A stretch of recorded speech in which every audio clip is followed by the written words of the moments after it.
खेळ विश्वातून मोठी बातमी. भारताच्या बॅडमिंटन इतिहासातील एक सुवर्ण पर्व अधिकृतपणे संपले आहे.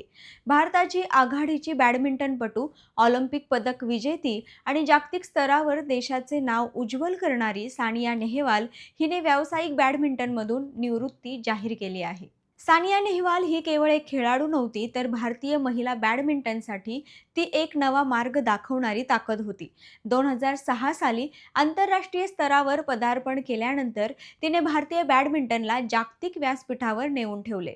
निवृत्तीच्या निर्णयामागची कारणे सानियाने अत्यंत स्पष्ट शब्दात मांडली आहेत. गेल्या अनेक वर्षांपासून ती गुडघा, कंबर आणि स्नायूंच्या दुखापतींशी झुंज देत आहे. 2016 नंतर तिच्या दुखापती अधिक गंभीर होत गेल्या. शस्त्रक्रिया, सततची फिजिओथेरपी आणि दीर्घ रिकव्हरी प्रक्रियेमुळे उच्च पातळीवर सातत्याने खेळणे तिच्यासाठी कठीण झाले. आंतरराष्ट्रीय बॅडमिंटनमध्ये लागणारी वेगवान हालचाल, शारीरिक ताकद आणि फिटनेस या सगळ्या गोष्टी आता शरीराला पूर्णपणे साथ देत नाहीत, असे तिने स्वतः मान्य केले.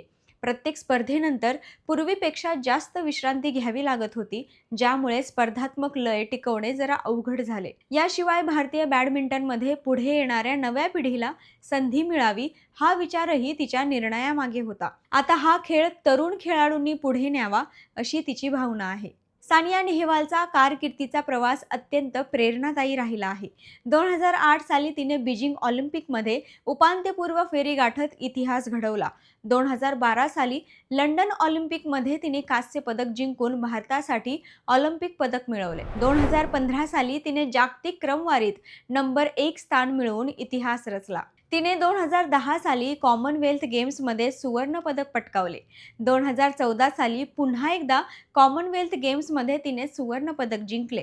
2018 साली कॉमनवेल्थ गेम्समध्ये तिने भारतासाठी रौप्य पदक मिळवले. आशियाई गेम्समध्ये 2014 साली कांस्य पदक जिंकत तिने भारताचं नाव उज्ज्वल केलं.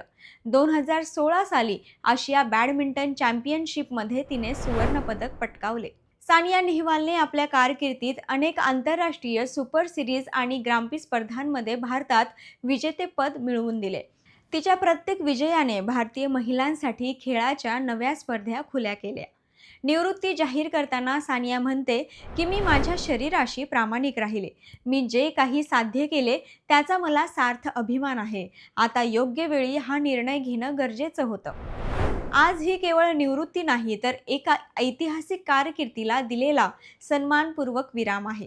सानिया नेहवालने खेळ थांबवला असला तरी तिची प्रेरणा आणि तिचा वारसा भारतीय बॅडमिंटनमध्ये कायम जिवंत राहणार आहे. अशाच महत्त्वपूर्ण न्यूज अपडेट्स जाणून घेण्यासाठी पाहत रहा लेट्स अप मराठी.